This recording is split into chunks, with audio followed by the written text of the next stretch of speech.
સંજય કાકા, હું જુનાગઢ ઝૂમાં ગયો હતો ને, તે મેં એના કોંડા જોયો.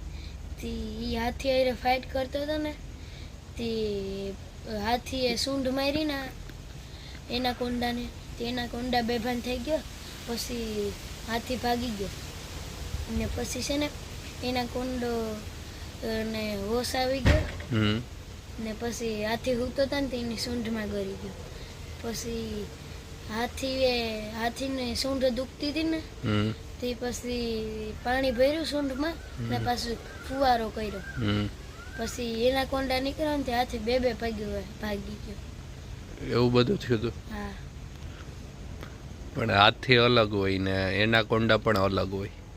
હાથી એના કોંડા એની સૂંઢમાં ગળી ગયો ને તે હાથીને એમ કે મને કળી હાથી જાનવર. પણ હું એમ કહું કે હાથીનું હે ને અલગ હોય, હાથીને પણ અલગ જગ્યાએ રાખ્યો હોય ને એના કોંડાને પણ અલગ જગ્યાએ રાખ્યો હોય. ના, એ પિંજરું તૂટી ગયું હતું. હાથીએ પિંજરું તોડી નાખ્યું. હા. પછી એના કોંડા પાસે ગયો હતો. પણ આ જુનાગઢ ઝૂમાં છે ને એના કોંડા પણ નથી કે હાથી પણ નથી, છે ફાકા જ મારે.